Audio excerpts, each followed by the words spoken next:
Isang batang aswang ang gumaling sa isang mayamang paralitiko. Hindi biro ang unang beses na binitawan ko ang linyang iyon sa hangin ng aming barangay. Parang kanto lang na pinagdaanan ng tricycle pero biglang nagbago ang mundo namin dahil sa batang iyon. Ako si Diday, bata pa, maingay, mahirap at sanay ng humugas ng pinggan sa may karinderiya para kumita ng medyo konting piso. Ngayon, kapag naiisip ko ang mga nangyari, parang panaginip na may tunog ng pamumulaklak at amoy ng tuyo sa palengke. Pero totoo. At ang sentro ng lahat, si Oking. Bawat araw namin ay karaniwan lang, pero mabigat. Nanay ko, si Aling Maya, ay matagal ng lumpo. Ilang taon na siyang nakaupo sa lumang silya sa gawaan ng bahay habang ako ang umaahit sa araw-araw. Magbebenta ng bayong at walis na kami mismong gumagawa, maglilinis ng tricycle, sasama sa pamamalansya ng maliit na damit para may dagdag. Umaga, mainit ang palengke, may halimuyak ng mumo ng pandesal at tuyo na pinipito, may tunog ng radyo mula sa kabilang stall at ang paulit-ulit na hiyaw ng mga tricycle driver. Sakay! Sakay! Si Mang Kulas ang palaging umaasar. Ay, Diday, mukhang ang asawa mo ang may-ari ng palasyo, no? Tawa niya noong minsang nagkaroon kami ng kaunting sobra para sa bigas. Si Mang Kulas naman, tahimik pero madalas magbigay ng payo na parang doktor na hindi naman nagdaan sa pag-aaral. Mag-ipon ka anak, sabi niya, kahit bulsa niyang may kahon ng kandila mismo ang laman. May mga kapitbahay din kaming mapagkalinga, si Aling Teray na madalas magdala ng sopas at si Ate Riam na nagbibigay ng maliit na utang kung kailangan. Madilim ang tingin ng ibang tao sa amin minsan. Hindi kami mataas sa barahan ng lipunan. Maliit ang bahay, talbog ang pintuan, bitbit ang mga gasera na pabunga ng usok. Madalas, may nabubulungan tungkol sa, syempre, mahirap pa rin yan. Parang pagsisigaw ng pangunita na dapat na lang kaming magtiis. Ngunit may maliit na liwanag sa araw-araw na iyon. Ang tawa ni nanay kahit malalim ang sugat ng kanyang paa dahil sa ubo at ang determinasyon niya na magpatuloy. Unang nakita ko si Oking sa ilalim ng malaking puno malapit sa tambakan ng basura sa likod ng palengke. Kadalasan may mga batang nanguhugot ng lata at plastik doon para ipagbili. Ang itsura niya, payat, medyo magaspang ang damit, naglalakad na tila parang hindi siya ganap na kabilang sa aming paligid, parang laging naghuhula ng susunod na galaw. Nang una niyang nilapitan ako, nagulat na lang ako dahil hindi siya humingi ng pera kundi inabot niya ang isang lumang tinidor at sinabi lang, "Pwedeng gupitin to, ate?" Napangiti lang ako. Maliit lang ang pagpapakita ng kabutihan pero sa amin malaking bagay na yun. Sa umpisa, asar lang ang dating ko sa kanya. May asaran na naman, sabay tawa ng iba. Ngunit hindi nagtagal ay nakita namin na lagi siyang nandyan kung may kailangang buhatin. Dalang basurang may nakatiklop na karton para gawing duyan ng ating mga walis o kaya'y mabilis mag-ambag ng kakaunting barya sa maliit na palayan ng amin. Kung minsan, kapag may nawawalang bayong, siya ang unang mag-iwan ng piraso ng tela para pulseras ng mga bata. Hindi siya nagtanong ng kapalit. May isang gabi na hindi ko malilimutan. Malamig dahil may hangin at ang ilaw mula sa tindahan ng kanto ay nagpipigil sa dilim. Nakita ko siya na nakaupo sa gilid, tinutusok sa lupa ang kamay niya, parang naglilinis o nag-aayos ng isang bagay. Nilapitan ko at nakita kong puro basag na bote ang hawak niya, pinipili at nililinis. "Anong ginagawa mo dyan?" tanong ko. "Hinahagis nila," sagot niya, "pero may magagamit pa. May hugis ng pag-asa sa bawat sira." Hindi ko na maalala kung bakit ko siya natawag na aswang na noon ay uso lang bilang biro sa mga bata, pero may kakaibang pagliwanag sa mga mata niya na hindi ko may paliwanag. Dahan-dahan, nag-iba ang ritmo ng buhay namin. Hindi malaking pagbabago, hindi naman araw-araw na may ginto na dumating, pero unti-unti may mga pangyayaring pumapanday ng pag-asa. Kung may tumulong na tindera na nag-iwan ng tuyo dahil at talagang nakita nila kung paano kami nagsisikap. Kung may customer na bumili ng walis at nag-order pa ng 5 piraso para ibenta sa ibang barangay. At saka, nariyan si Oking na parang tahimik na ilaw sa likod ng mga kalye na palihim na naglalaan ng maliit na bahagi ng mga nakuhang plastiko para sa amin. Sabi ko noon, bata lang yun, wala nang iba. Ngulit may mga tao na hindi na lang basta-basta nagpapakita ng kabayanihan. Isang beses, nakalimutan ko ang pitaka ko sa tricycle habang ako'y nag-aayos ng bayong. Pagbalik, nandoon siya, inabot ang pitaka at nagsabing, "Nakita ko lang ate, baka mahalaga yan." Maliit sana iyon para sa iba, pero para sa amin, ang isang larawang ginto nagnalalaman ng lahat ng mga natitirang tiket ng buhay, tila isang pangakong hindi kami pababayaan ng mundong iyon. Mula noon, naging kasundo ko siya sa umaga at gabi. Ngulit hindi nagtagal, may nagsimulang magtanong at hindi sa magandang paraan. Ang pangalan nila ay ang mga may-ari ng malalaking bahay sa baryo, sina Don Ernesto at ang anak niyang si Sir Jubal. Alam namin ang kanila, mga taong bihirang magpakita sa palengke pero kapag nagpapakita, nagdadala sila ng malaking supot ng alahas at mga sertipikado na tinitingnan parang papel lang ang aming hirap. Nililigawan nila ang boto ng barangay at may otoridad na hindi matatawaran. Mga tricycle nila ang umaagi ng una at ang kanilang watchmen ang nagbabantay sa mga kanto. Bigla na lang, nagsimulang dumating ang mga kakaibang tanong. Sinong bata sa palengke ang tumulong sa inyo? Sino ang batang madalas magdala ng sako ng basura? Baka raw may lihim na kakayahan, sabi nila. Alam ko kung bakit nila tinanong iyon. Sa pag-akyat ng maliit naming kita, sa kaunting kaligayahan na unti-unting bumabalot sa amin kapag parabang buntong hininga sa umaga, may kumukontento na nais kunin ang sinag na iyon para sa kanilang sarili. Pero sandali muna, dito ko ilalagay ang isang bagay na dapat malaman ng mga manonood. Sa aming baryo, aswang ay hindi laging masama. May kwentong matatanda tungkol sa Ate Yolan at Ate Kulan. Mga nilalang na may kakaibang kakayahan, minsan ginagamit sa mabuti, minsan sa masama. Ang matatandang nagkukwento sa plaza ay may mga mata na kumikislap kapag hawak ang basong tsokolate sa gabi. Sinasabing hindi lahat ng aswang ay mapanganib. May mga batang tulad ni Oking na lumilitaw kung kailan kailangan ng pag-asa. Ngunit hindi rin ligtas ang ganitong kwento. Ginagamit din ito ng iba para takutin ang mahirap o kuhanin ang anumang maaaring magpaangat sa kanila.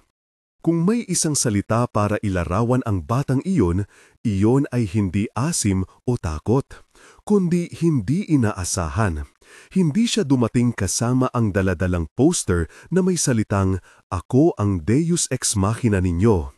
Dumating siya na parang isang paghinga sa gitna ng usok. Kung nararamdaman ninyo ang pabilog na kaloob-looban ng aming buhay, ang pagkakapit sa bawat maliit na pag-asa, malalaman ninyo kung bakit nangyari ang susunod na bahagi. Isang gabi, bandang madaling araw, nang malabong ang buwan at medyo mahina ang tunog ng karito ni Mang Kulas, nagising ako sa tunog ng pag-iyak. Nanay ko. Napansin ko na mas malalim ang pag-iyak niya kaysa dati. Hindi dahil sa sakit lang, kundi dahil parang may nabigyang pag-asa. "Diday," bulong niya, "tila may bumubulong sa akin." Dali-dali akong bumangon, nag-ayos ng buhok at dinala siya sa labas ng bahay.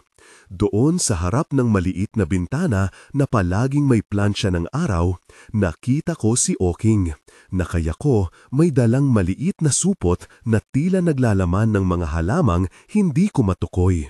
Nakatingin siya sa amin na parang taong may alam na hindi ko maunawaan. Hindi ko alam kung anong babaguhin ang mga sumunod na sandali sa buhay namin. Hindi ko rin alam kung paano magiging simula iyon ng pagbabago na pupuno sa aming maliit na mundo. Ngunit alam ko, sa kilos ni Oking na iyon, may isang bagay na lumaganap sa paligid. panibagong pagtitiwala. At kapag may tumubo na ganitong klasing pagtitiwala sa lupa ng kahirapan, kakaiba ang manyerismo ng mundo. May muling pag-asa at may mga mata na uulap upang tingnan ka sa ibang paraan. Ipinagtapat ko sa inyo, hindi kami nagulat agad. Sa barangay, madalas may mga taong pumapasok at lumalabas na may daladalang sinasabing himala o biyayang di inaasahan. Marami ring pagkukunwari. Ngunit hindi ito ang uri ng bagay na maibibilang sa mga mismong salita. Ito ay isang uri ng pag-ulan na dumaloy ng paunti-unti. Hindi namin agaran na pagtantanong kung ano ang nangyari, kundi unti-unti namin itong napansin. Pagkatapos ng pangyayaring iyon, may mga pagbabago. Una, si Aling Maya ay tila nagkaroon ng lakas. Maliliit na galaw lang sa simula. Paggalaw ng daliri, pag-angat ng paa mula sa banig. Sa simula, inisip namin na panaginip lang iyon. Baka natutulog lang siya ng mahimbing, bungang awit ni Ate Riam. Ngunit nang nakaupo kasama namin sa gilid ng bahay at nag-aayos ng piring sa kanyang paa, nakita ko ang kanyang titig. Ang tingin na iyon kapag binitawan ng isang ina na parang naglalakad sa paglubog ng araw ay hindi mapagsasamantalahan. May bahagyang luha sa kanyang mata at ngumingiti siya na parang hindi siya makapaniwala. Doon nagsimula ang pagsubok. Hindi pagsubok sa paraang nababalutan ng relihiyon o sermon, kundi isang serye ng panlilinlang ng ating realidad. Bawat araw, nakita ko siya na nag-iingat ng mas maraming lakas. Minsan, naglalakad siya ng kaunti palayo sa silya. Minsan, umaabot siya ng paligo ng tubig na hawak ko noong ako pa ang kumukuha. At sa bawat maliit na pag-angat na iyon, tumitibay ang loob namin. Habang sabay kami nagdarasal, hindi isang sermon na may pamalo at pangungutya, kundi tahimik na pag-asa. Hindi ko sasabihin na ito ay agad na isang malaking himala na may trumpeta at sayawan sa kalsada. Pagkahilig-hilig sa amin ng kapitbahay, ang pangyayaring iyon ay nagdala ng iba't ibang reaksyon. May mga nagtataka, may mga naniniwala, at mayroon ding mga nagtatakang may iniisip. Pero ang pinakapayak na epekto ay nakita ko ang mga titulo ng araw-araw na gawaing pinadama muli. May dagdag na pagbibenta sa bayong namin, may dagdag na mga tao na bumibili ng aming walis, medyo nabawasan ang pag-asa sa utang. Para sa amin, maliit man o malaki, ito ay pagbabago. Ngunit sa pag-angat ng liwanag, lumitaw din ng mga anino. Hindi lahat ay natutuwa kapag may nagtatamo ng kaloob na tila hindi nabibilang sa karaniwang sistemang panlipunan. Si Don Ernesto, isang tao na may bahay na may balkonahe na pinagmamasdan ng buong baryo, natuklasan ng balita. Dumating ang kanyang anak na si Sir Jobal na may kasamang ilang lalaking tila gwardya sa palengke.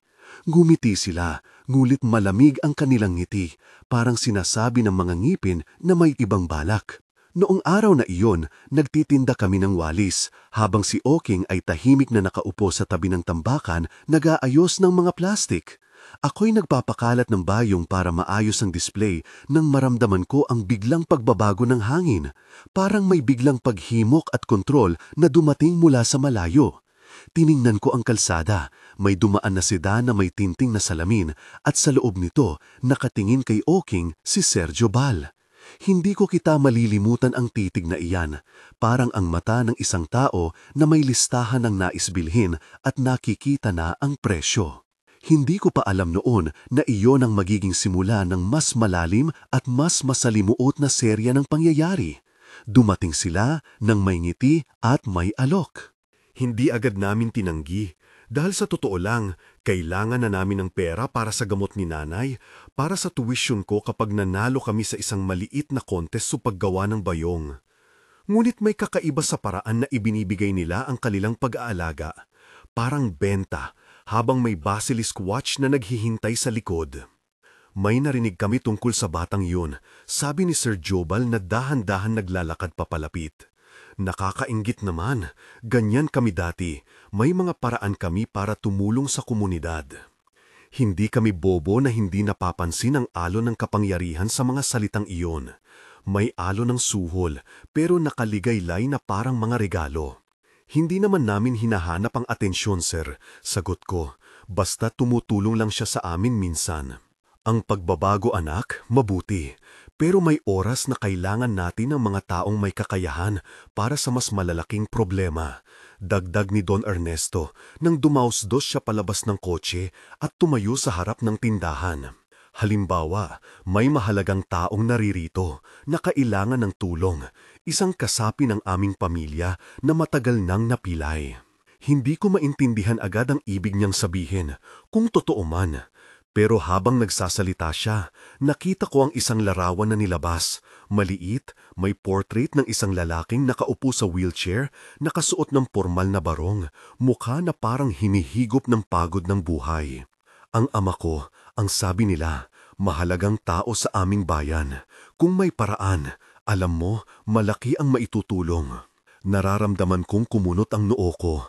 Ang amoy ng tuyo sa palengke ay biglang tila napasingaw at ang ingay ng tricycle ay dumating na parang malabo. Hindi dahil sa takot, kundi doon, sa gitna ng usapan, lumutang ang isang ideya na naging kabalintunan. Kung posible nga ba ang kabutihan ng isang batang palimosin ay magpagaling sa isang taong napakarami ang ari-arian. Ang maliit na kabutihan, sabi ko sa sarili ko, hindi dapat maging benta. Ngunit ang mga salita ng mayayaman ay may lakas, may paraan silang gawing pangangailangan ang kabutihan. Doon, sa ilalim ng anino ng malaking puno, kung saan unang nakita ko si Oking, nag-umpisang gumulong ang isang proseso ng pag-uusap na hindi namin lobos nasisiyahan. May mga paunang pag-aalok, may mga tanong kung saan natutulog o kumakain si Oking. Gusto nyo ba ng tulong? May maibibigay kami kung sino man ang magpapatunay. At sa likod ng bawat ngiting iyon, may nakatagong kapangyarihan. Ngunit, bago pa man lumaki ng husto ang batikos, may isang gabi na nagbago ang lahat. Ito ang gabing kailan unti-unti nating nakita kung ano ang kayang gawin ng isang maliit na kabaitan. Nagising ako dahil sa katiting na halakhak ng mga kapitbahay. Hindi karaniwan ang gabi na ganoon, palaging taimik at mapagkumbaba. Nang lumabas ako, nakita ko na may tila pagdiriwang sa maliit na bakuran, mga ilaw na gawa sa lumang garapon, kandila sa mga palad, at mga tao na nagdadala ng mga lutong bahay. Si Nanay, nakasiyam-siyam ang mukha, ay nakatayo. Hindi siya bumalik sa matagal niyang pagkakaupo sa silya. Hindi pa man siya ganap na naglalakad, ang pag-angat ng kanyang katawan mula sa kahihintingin ng kapos sa pag-asa ay napakalaki. Hindi ko alam kung anong mga salita ang unang napasigaw ng bibig ko. Siguro halahak, siguro iyak. Lahat kami ay nagulat. Ang iba ay nagtatakang bumubulong. Ang iba ay nagdarasal sa kanilang sariling paraan. Si Oking, nakatayo sa gilid, tahimik lang. Ang kanyang mga mata ay malalim at may kakaibang kaliwanagan na hindi ko matatawag na pangkaraniwan. May mga napansin akong maliit na bagay, ang paraan ng hangin na umikot sa paligid niya, ang tunog ng mga dahon na tila humahalo sa awit ng mga nagdiriwang. Mulit, hindi ko inangkin na iyon ang dahilan ng paggising ni Nanay. Hindi iyon ang klase ng bagay na gusto naming ipahayag sa labas. Ang totoo, kami ay nagdiriwang. Sa susunod na ilang araw, nagsimulang maikli ang mga paglalakad ni Nanay. Una, mga hakbang na tila nakaritmo pa rin, minsan pagod, minsan maikli lang ang tinatayang lumakad.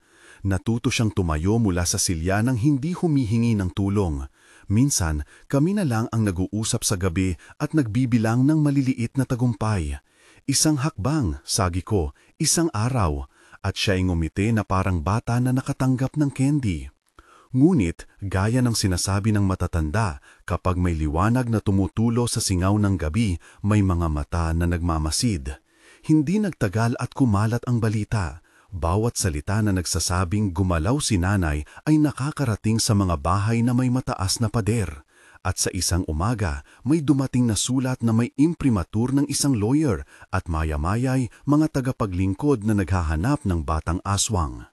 Doon nagsimula ang tunay na pagpupunyagi, hindi dahil sa pagsagupa sa pisikal na puwersa, hindi pa noon, kundi dahil sa isang uri ng pakikibaka para sa dangal. Paano kami haharapin ang mga taong may kapangyarihan na alam nilang may isang bagay na maaaring magpagaling sa kanilang mahal na tao?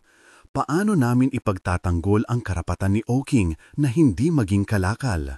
At higit sa lahat, paano namin protektahan ang sarili laban sa pagkakasala ng pag-aagaw ng kanyang kabutihan? Marami kami ang nag-usap. Si Mang Colas ay nagsabi, "Huwag ninyong hayaan na gawing bagay ang bata." Si Aling Teray ay nagdala ng maitim na tela at niyakap ang alon ng hangin na dumaan noon. Ang mga anak ng kapitbahay na dating tumatawa sa amin ay nag-alok ng maliit na tulong, mga paa na magbabantay sa gabi. Mulit sa likod ng lahat ng ito, naroon ang isang hindi maalis na alinlangan. May mga tao sa baryo na natakot na baka ang pagpapakita ng milagro ay magdala ng kasiraan sa kanilang ulo. Baka sila rin ang maipit sa mga usapan ng mga may-ari ng lupa. At isang araw, dumating sila. Hindi pagganap na magmadali, ngulit may kalakip na pagnanasa. Ang sasakyan nila ay nagparada malapit sa aming maliit na tindahan at isang lalaking nakabarong na napakaayos ang pagkakakupas ng damit ang bumaba. Ako si Sir Jobal. Ang sabi niya, may tinig na parang tila nakauhaw sa sinasabi niyang magagawa. Napapadalhan kami ng balita. Maaari naming makausap ang batang iyon? Gusto naming siyang makita.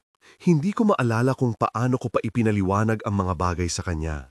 Marahil sinabi ko lang na nandito lang siya at dinala namin siya sa gilid, sa ilalim ng aninag ng punong kahoy kung saan unang naglaho ang katahimikan. Siya, si Oking, ay nagtingin sa mga lalaking nakaayos at tila hindi nag-aatubiling lumapit. May kakaibang katahimikan sa paligid nila. Hindi na yung normal na asar ng mga driver, kundi ang katahimikan ng mga taong may planong ipangako at kunin. Ang ama ko ay matagal nang napilay, wika ni Sir Jobal. Kung may paraan, hindi ba't dapat nating subukan? May kasamang ngiti ang kanyang tanong na parang nag-aalok ng regalo, ngunit alam ko na ang kanyang regalo ay may tali. Ano ang kapalit? Bungad ko. Tiyak na may kapalit, sagot niya, ang aming pasasalamat at kung kailangan, malaking tulong para sa inyong pamilya. Malaki kami, makakatulong kami ng higit pa sa inyong inaasahan. Nakita ko sa mga mata ni nanay ang pride at pag-asa at pag-aalangan. Hindi niya alam kung paano harapin ang pader ng kayamanan. At si Oking, sa kanyang pagkabata, ay tahimik lang, ngunit may mga maliit na kilos na hindi madaling ipaliwanag. Isang pag-usisa sa pinto ng kotse, isang paglingon sa tambakan, isang pag-iwas na parang may pinapanood siyang isang bagay. Ang tunog ng gabi ay tila naging mabigat. Marami kami ang nagkatinginan at may nagsimulong magsabi, kung ibibigay natin siya, baka mabago ang buhay natin. Muli, maliit na pag-asa, pero sa likod nito may panganib. Kailangang matutunan namin kung kailan dapat tumanggap at kailan kailangang tumanggi. Pero bago pa man makumpleto ang anumang palitan, nagkaroon ng isang gabing hindi namin planado. Mga lalaking nakauniporme, hindi opisyal, pero may hawak ng kapangyarihan, ang dumating sa aming bahay. Hindi sila nagsalita ng marami, tumingin lang sa amin at humawak ng dokumento. Kailangan naming kausapin ang bata, ang sabi nila, parang may mandato ang kanilang mga salita. Hindi ko alam kung paano ako tumakbo, hindi ko na namalayan kung paano ako naglatag ng mga lapis at lumingon sa lahat ng mukha na mahal ko. Ngunit ang pag-iwas ay hindi agad naging solusyon. May kakaibang katahimikan sa paligid habang nagsimula ang maliit na pakikipagsapalaran. May bahagi ng akin ang umiinog sa pag-asa na baka may paraan na hindi tatawag ng pera ang kabutihan. Ngunit may bahagi rin na takot, baka gawing kalakal ang anumang bihayang dumating sa amin. At doon nag-umpisa ang serye ng pangyayari na magpapabago hindi lang sa buhay namin, hindi lang sa kayamanan ng iba, kundi sa mismong kaluluwa ng inyong baryo. Sa gabi ng pagkuha, may mga matang pumapaimbulog mula sa dilim, may mga paa na naglalakad ng mabilis at tahimik, at may mga salitang bumulong sa hangin na parang pag-aangkin. Ang mga ilaw ng kanilang sasakyan ay napakalakas, at ang tunog ng makina ay tila nagbabala. May isang sandali na nakita ko si Oking na nakapingin sa akin, nagkakaroon ng kakaibang determinasyon sa kanyang maliliit na balikat. Ang tingin niya ay hindi na lang bata, may katahimikan na parang pinag-isang bayan. Hindi ko pa natitikman ang kabuuan ng salitang buhay noon. Ngulit naroon na ang takot. Alam ko na malapit na kaming maharap sa isang tanong na hindi namin hihinging sagutin maliban kung may katapangan. Ngulit hindi pa rito nagtatapos ang kwento. May mga kamay na magagamit pa, may mga kapitbahay na magtutuloy ng kanilang mga ginagawa, at may isang bata na, bagaman kinikilala ng ilan bilang aswang, ay may kakayahang baguhin ang landas ng maraming buhay. At doon, sa pagitan ng bilmang ilaw at ng pagtaas ng tunog ng kotse, nakatuon ang mata ko kay Oking. Kanyang nilingon ang tambakan at nagkumpas ng bahagya, para bang tinatawag ang mga anino. Ang kanyang mga kasamahan, mga batang tila kakaiba rin, ay nagsimulang lumuhod at tumayo na parang may senyas. At sa pagkakataong iyon, naramdaman ko ang pag-aspang ng mundo, ang punto kung saan napipilit kang pumili. Ang susunod na sandali ay napawi sa isang lagkit ng takot at pag-asang magkahalo. Ngunit hindi pa tapos ang laban. May mga puso pa ring magre-rebelde, may mga kamay pa ring hahawak, at may isang pangakong hindi komersyal, na ang kabutihan, kahit maliit, ay hindi dapat ipinagbibili para sa yaman. Kung handa kayong makinig, sasabihin ko pa ang sumunod. Pero bago iyon, isang paalala. Kung nagugustuhan ninyo ang kwentong ito, mag-subscribe at i-like para may mga kwentong ganito pa kaming maibahagi. Maraming salamat sa inyong oras. Pagkatapos ng paalala, bumalik tayo sa gabi. Ang mga lalaki ni Sir Jobal ay lumiwanag sa paligid at ang hangin ay nagkaroon ng tindi. Di nagtagal, may maririnig kang mahinang yabag ng paa at ang pag-ikot ng susi ng kotse. Tinitigan ko si Oking, siya'y nakatayo ng tahimik. Sa kanyang maliliit na palad, may mga gasgas na tila tanda ng paglalakbay, mga marka na hindi ko maintindihan, ngunit alam kong may kwentong sinasabi. Halika, ang sabi ng isa sa mga lalaki habang inaabot ng mahinang mga kamay ang isang piraso ng papel na may pirma ng abogado. May sasabihin lang at pagkatapos ay pupunta na tayo ng maayos. Hindi na ako nag-isip pa ng tagal. Tumayo ako at hinawakan ang kamay ni nanay ng makipit. Hindi siya kalakal, sabi ko, at ang boses ko ay lumabas na parang pulsatong sa dilim. Nakita ko ang kalungkutan sa mga mata ng mga tao na kasama namin, para silang mga ilaw na unti-unting nawawala ang ningning dahil sa pag-alinlangan. At doon, sa isang sandaling tila napakaikli pero napakatindi, naganap ang hindi inaasahan. Isang uri ng pagtatalo na hindi umaayon sa mga linyang legal o sa karton ng pera. Ito ay tanong ng dangal, kung sino ang may karapatang magdesisyon para sa kabutihan ng iba. Sa pagitan ng aming maliit na baryo at ng malalaking mayayaman, tayo ay nanindigan at nagtanong kung ano ang tama. Hindi ko ilalahad ngayon ang susunod na eksena ng buong buo. Ang gabi ay nagdumilim, may mga alingawngaw ng pag-iyak at may mga buntong hininga. Ngulit bago pa man sumipot ang umaga, may nangyari na magpapabago sa lahat ng mayroon kami. At sa pagtigil ng hinga ko, nakita ko si Oking na nakatingin sa akin, may munting ngiti, parang hindi ganap na bata pero hindi rin ganap na adulto. Huwag kayong mag-alala, wika niya, ng napakababa, parang lihim na ipinagkakatiwana. Hindi ko alam kung anong ibig sabihin niya noon, ngulit alam ko ang isang bagay. Hindi siya basta-basta pagmamay-ari at hindi rin siya madaling mapanghawakan. May mga bakas ng kalooban sa kanyang mga mata na hindi ko pa nararanasan. At doon, sa ilalim ng buwan na hindi pa rin kumpleto, nagsimulang mag-ikot ang mga gulong ng kotse. Hindi ko pa rin alam kung saan hahantong ang paglalakbay na iyon. Ngunit sa puso ko, may isang malakas na pag-asa na nagsasabing, kung may kabutihan na nakatayo, hindi ito dapat na gawing produkto. At kung may mga taong magpapasya na kunin ito, may mga kapitbahay na hindi magpapabaya. May mga bata ring hindi basta-basta mawawala. Sa puntong iyon, nagpasya akong huwag pumayag na ang bata ay maging lapak ng kasakiman, ngulit malalaman ninyo sa susunod na bahagi kung paano ito magwawakas, ang paraan ng pagharap namin sa mga naunang pangyayaring iyon at ang paraan na unti-unting magsisimula ng pag-ibayo sa labanan na maglalapit sa amin sa totoo at matinding pagsubok. Kung may kilala kayong nangangailangan makinig ng ganitong kwento, i-share nyo ito. Kayo rin, komentaryo lang, anong parte sa kwentong ito ang nakatimo sa inyo? Maraming salamat ulit. Huwag kayong mag-alala, sabi ni Oking ng napakababa, mga salitang niyang parang bulong ng hangin. Hindi ko alam noon kung ang tinig niyang iyon ay pangako o pang-aliw, pero ang alam ko, hindi kami titigil na payagang gawing kalakal ang isang bata. Sumisiksik ang puso ko, parang may tambol na tumitibok sa dibdib.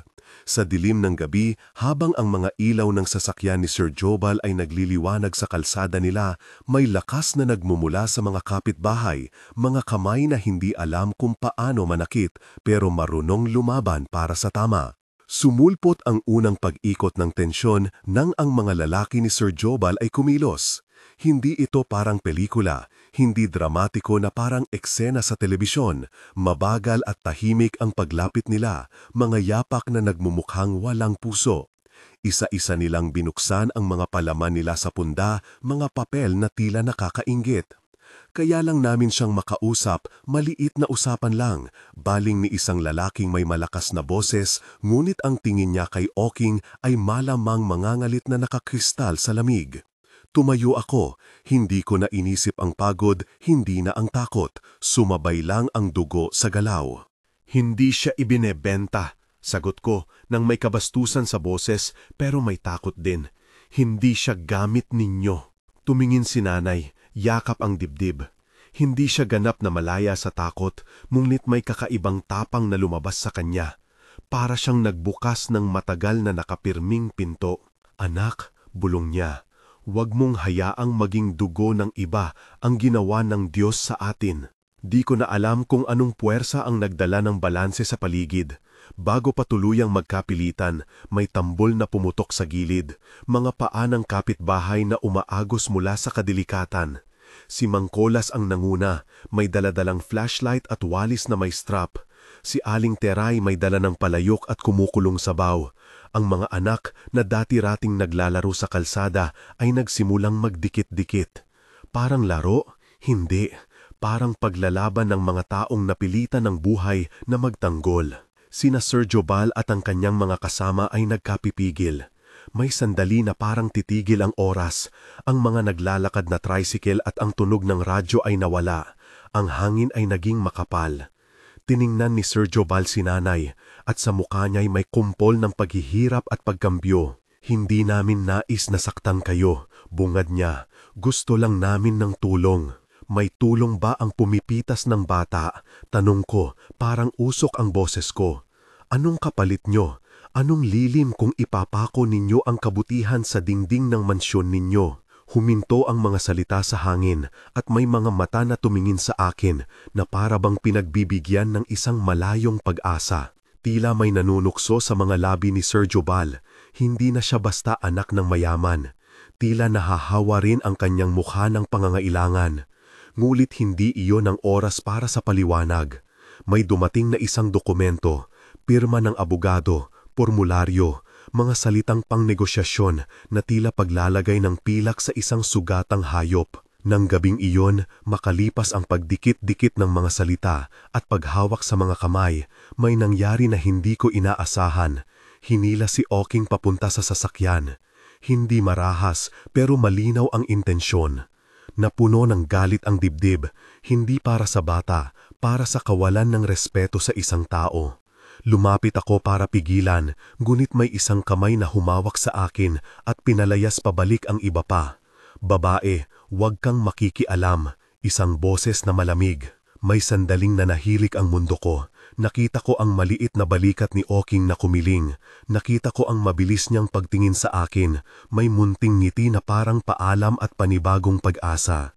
May binulong siya sa akin, hindi malakas pero parang ipinadala sa butas ng puso. Tingnan mo ang tambakan mamaya. Huwag kayong maggalit, Magtiwala. Hindi ko alam kung bakit ako naniwala. Siguro dahil sa walang kapalit na kabaitan niya noon. Siguro dahil sa pagtingin niya na hindi ako takas at hindi rin siya takas. At siguro dahil may kakaibang paghinga sa paligid. Tila ang buong baryo ay nagbabantay. Dinala si Oking sa mansyon ni Don Ernesto. Nag-iwan sila ng mga papeles, nagpunta sa loob na may mahahabang hagdan at ang mga ilaw doon ay sobrang liwanag na parang nagpapakita ng ibang mundo. Naramdaman ko ang isang malalim na pag-igting. May mga suso ng punong kahoy na parang nakatingin. Humiga ako sa gilid ng aming bahay at nanalangin hindi para sa akin kundi para sa batang mukhang liwanag. Kinabukasan, tila may alon ng katahimikan. Hindi agad bumalik si Oking sa tambakan. Ang mga gabi ay naging mas mahaba at ang aming tindahan ay nagkaroon ng kaunting paglamig. Parang ang isang piraso ng aming mundo ay nawala. Ngulit hindi tuluyang nawala ang pag-asa. May mga mata pa ring nag-aabang sa kanto. May mga paa na tahimik na naglalakad sa dilim. Ilang araw ang lumipas bago namin natanggap ang balita. Hindi ito simpleng mensahe via phone o sulat. Dumating ang balita sa paraang lumang paraan. May isang kapitbahay na napadalhan ng liham at sa lihim na iyon sumama ang tsismis. Gumaling ang paralitiko, bulong-bulong nila sa palengke, lumakad raw siya. Hindi ko alam kung anong kumulo sa dibdib ko. Kung totoo man, hindi iyon basta isang bagay na maipagmamalaki sa akin. Ngunit may isang bahagi na alam kong makikita kong ibabalik ang ngiti ni nanay sa anyo ng pag-angat ng aming buhay. Naglakad kami papunta sa mansyon, hindi para humingi ng kapalit, kundi para malaman kung totoo. Sa harap ng gate, nakita ko si Don Ernesto na nakatayo sa balkonahe. Mas matanda, mukha niya puno ng linya, mga mata na tumingin papunta sa aming maliit na mundo. Malapit sa kanya si Sir Jobal, may hawak na papel at tila nakakahati ang ating mundo. Nang ako'y lumapit, may isang maliit na pag-ikot ng hangin. Tila andito ang isang grasya at isang hagupit. Ito ang lalaki namin, wika ni Sir Jobal nang may paggalang. Gusto naming pasalamatan si Oking. Hindi ko inasahan pero dumako ang tingin ko sa loob ng bahay at nakita ko si Oking, nakasuot ng simpleng damit, nakatayo malapit sa isang upuan, mukhang tahimik at hindi nababahala. Napalitan ko ng pagtitig. Iba ang aura niya dito, hindi pala siya ganoon lamang. Sa ngalan ng isang hindi may ilalarawang lakas, nakita ko ang isang taong hindi sumusukat ng yaman. Lumapit si Don Ernesto sa amin at sa likod ng kanyang bibig ay may tanong na tila napakatagal na naipon. Ano ang ginamit niyo? Paano niya nagawa? Hindi niya sinasabi ng malakas. Ang kaikaiba, may pag-iyak sa kanyang mga mata. Hindi ko inakala, may bayad ba ito? May dapat bang ibalik kami? Tumigil si Oking at tumingin sa kanya, tahimik lang. Hindi po, ang sabi niya, tapat at simple. Hindi ko hiningi, nakatulong lang ako sa kanya dahil kailangan. Gusto ko lang na umayos ang tao. May tumulo sa mukha ni Don Ernesto, hindi dahil sa sakit, kundi dahil sa isang bagay na para siyang nakitang bago. Kung may paraan kaming makatulong sa inyo, aniya, ngunit hindi naging tungkol sa pera ang pag-uusap. Nandoon ang alon ng kamalian kung paano nagbago ang puso ng isang tao matapos mawalan ng kanyang anak o ng kanyang lakas. Dumating ang isang mahabang pag-uusap na may pagkumbinse. Si Don Ernesto sa likod ng sarili niyang katahimikan ay nakaramdam ng pagkakasala, hindi dahil sa pag-aari kundi sa paraan ng pagtrato nila sa komunidad. Siya ay may pagmumuni at hindi ito ginawa ng pera kundi ng pag-alala sa mga taong nasa paligid niya. Sa araw na iyon, nagkaroon ng unang maliit na hakbang. Hindi namin ito inakala noon, pero ang mukha ng mayaman ay nagdilim at nagliwanag ng sabay. Si Don Ernesto ay naglingon kay Sir Jobal at sa amin at nagsabing, kung may nawala sa inyo, lupa, karapatan, ilibing ninyo sa akin. Gagawin ko ang dapat. Hindi ako agad naniwala. May boses sa ulo ko na nagtatanong, bakit biglaan? Anong katapatan? Ngunit may paraan na di magkakaila, ang pag-asa. At ang pag-asa ay hindi palaging nagmumula sa kilig ng pera, minsan nagmumula sa pagsisisi. Ngunit ang kapayapaan ay panandalian lamang. Sa gabing iyon, dumating ang masamang balita, mga anino sa gilid ng gubat. May mga usok na hindi namin maintindihan. May mga kwento mula sa matatanda na nagsabing, kapag masyadong nakikialam ang mga yayaman, may mga nilalang na nagtatakda ng takot sa puso ng mga nagkasala. Ang atikulan, sabi nila, ay may iba-ibang mukha. May mga aswang na hindi lumalabas sa ilalim ng araw, ngulit nag-uumpisa ng duguan na manipulasyon sa gabi. Ang aming baryo ay parang hinila sa isang lupid na medyo marupok. Isang gabi, naggising kami sa suntok ng malakas na yabag at sigaw. Ang mga tao ay nagwagayway. May mga tunog na parang katang, parang kalosk, parang kaluskos ng dahon at isang uri ng pag-ungol na hindi namin maipangalan. Nagtaas kami ng ilaw, nagkatinginan at nakita sa kabila ng bakuran ang isang pangkat, mga anino na hindi tulad ng karaniwang tao. Mahabang mga galaw, may tunog na tila nagmumula sa ilalim ng lupa.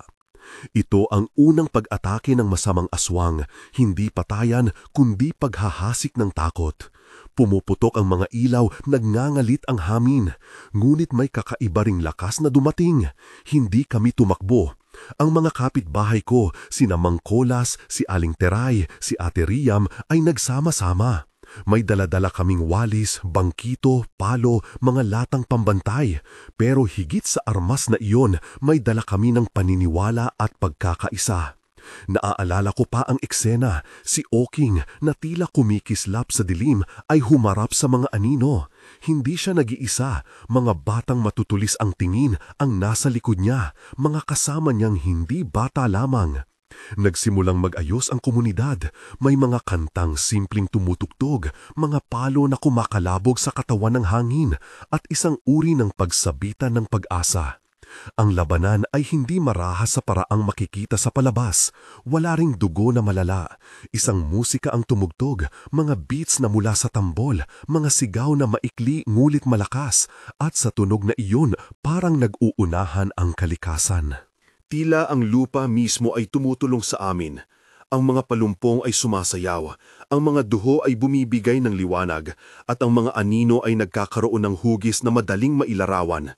Karahasan na naisirain ang aming tahanan. Kung may isang bagay na hindi ko makakalimutan, iyon ay ang araw na nakita kong si Oking lumuhod at nagdasal. Hindi sa paraan ng simbahan na alam ko, kundi sa paraan ng pagkilala sa mga puwersang malaloko at mapanlinlang. Nagtaas siya ng kamay at mula sa mga palad niya ay parang may mga gilid ng liwanag na umusbong. Hindi ko maipaliwanag ng siyentipiko, huwag din nating gawing medical fact ang mga ganito. Ito ay karanasan ng mga naroon. Ang hangin ay humupa, ang mga anino ay napasok ng liwanag at may isang uri ng pag-ikot ng mundo na bumalik sa normal. Lumaban kami, hindi dahil sa isang tao lamang, kundi dahil nagising ang bayan. May mga taong sumugod, may nagsalita ng dasal, at may mga batang aswang na nagbigay ng kakaibang tulong. Hindi pumatay, kundi nagtaboy ng lagim. At sa gitna ng labanan, may nakita akong taong nagbago, si Sir Jobal. Hindi na siya ang lalaki na may ambisyon na gamitin ang kabutihan.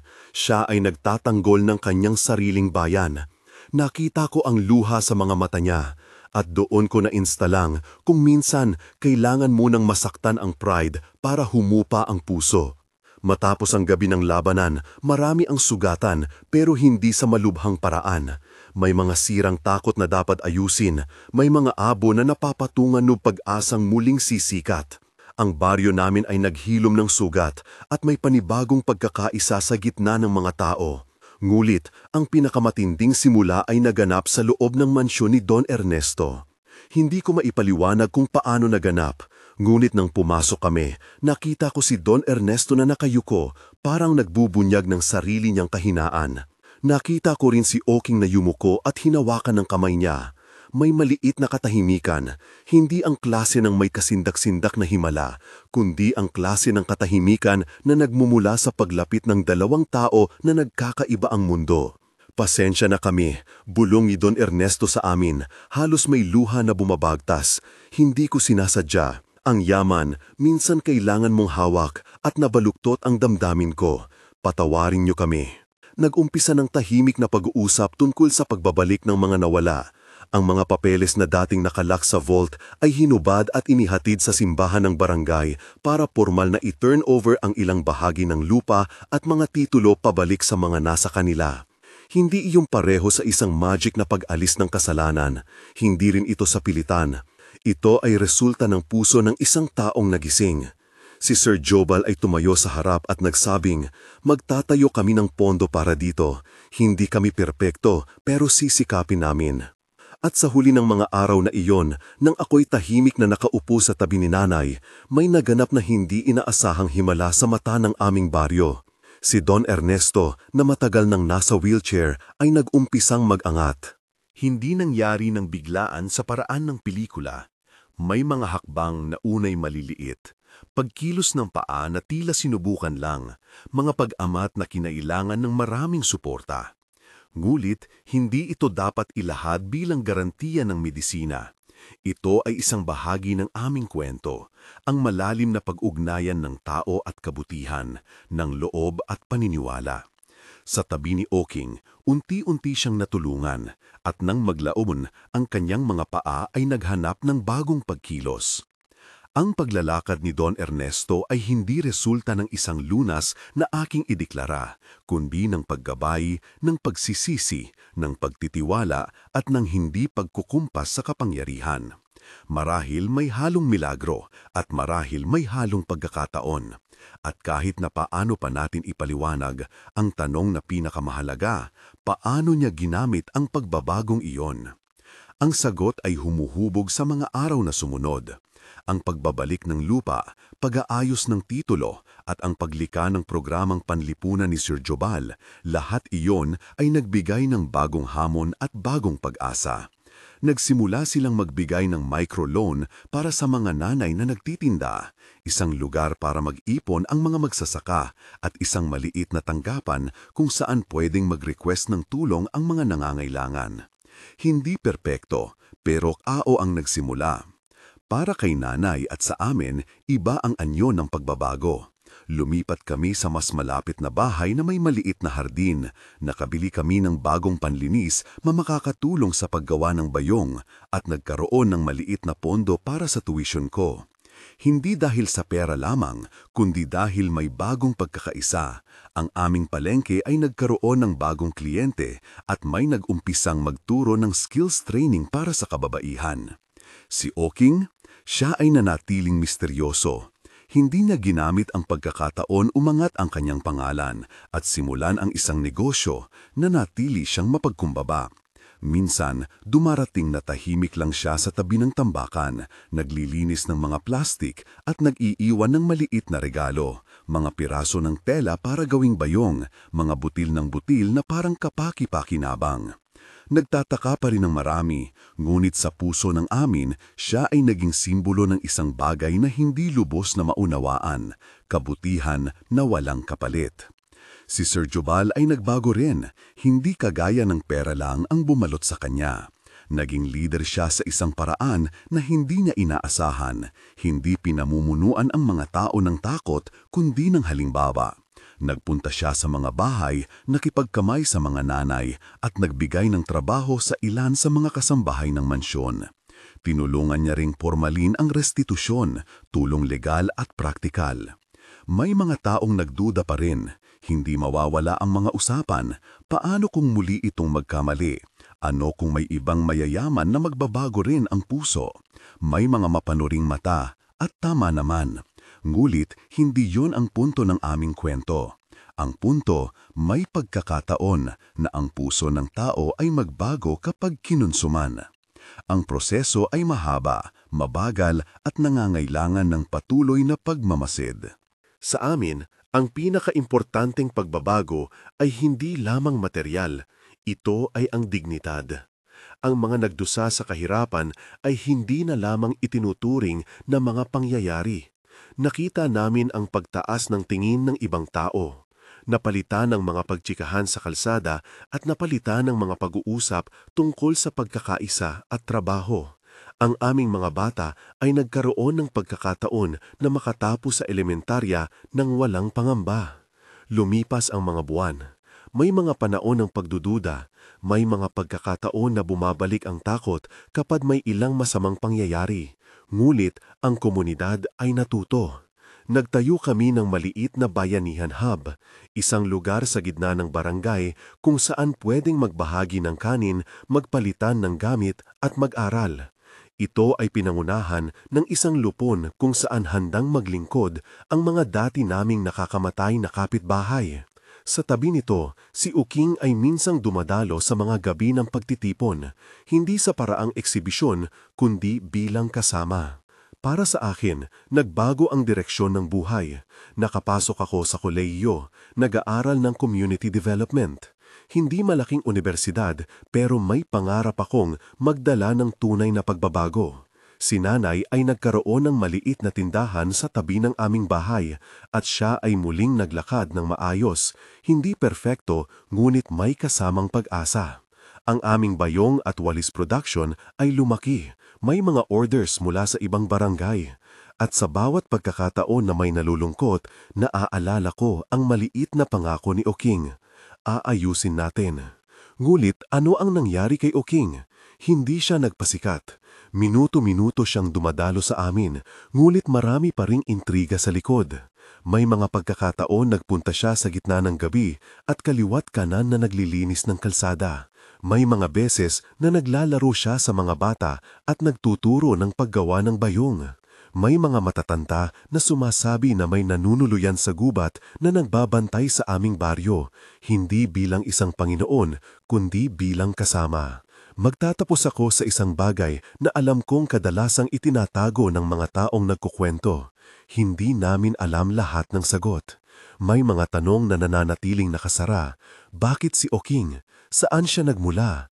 Ano ang tiyak na ligaya ng kanyang tribo?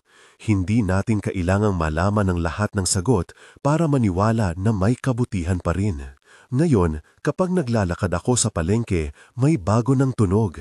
Mga bata na tumatawa, mga tricycle driver na kumakanta, at ang matamis na aroma ng piniritong pagkain. Nakikita ko si nanay sa loob ng tindahan, nakangiti. Nakikita ko rin si Sir Jobal na pumupunta sa amin paminsan-minsan para makipag-barter ng mga kwento at ngiti. At minsan, sa ilalim ng punong tambayan, may isang maliit na katauhan na nakaupo, tahimik at maingat ang mga mata. Si Uking. Hindi mawawala ang mga sugat, hindi rin mawawala ang mga pagdududa. Ngulit na pagtangko namin, ang kabutihan, kahit nagmula sa lugar na hindi inaasahan, ay may lakas na mag-ayos ng hati, maghilom ng dibdib at magbukas ng bagong pagkakataon. Ang titulong Batang Aswang Gumaling sa Mayamang Paralitiko ay simpleng headline. Ang kwento sa likod nito ay mas malalim, tungkol sa pagbibigay, pag-asa, takot at sa isang baryong natuturong magtiwala muli. Sa huli, ang aral namin ay simple. Hindi ang yaman ang dapat umiwas ang tao sa pagkamit ng kabutihan, kundi ang kabutihan ang dapat magtulak ng yaman na maglingkod sa tao. Sa maliit naming paraan, natutunan namin kung paano magsalo, hindi ng ari-arian lamang kundi ng tiwala at dangal. Kung may kilala kayong nangangailangan makinig ng ganitong kwentong may pag-asa, i-share nyo ito. Kung may narinig kayong kwentong kahalintulad, i-comment kayo. Alin sa bahagi ng kwento ang tumimor sa inyo? Maraming salamat sa pakikinig at sa paglalaan ng oras sa aming munting baryo. Hanggang sa muli, magtipon tayo sa palengke at pag-usapan ang mga himala na dumarating sa mga lugar na hindi inaasahan.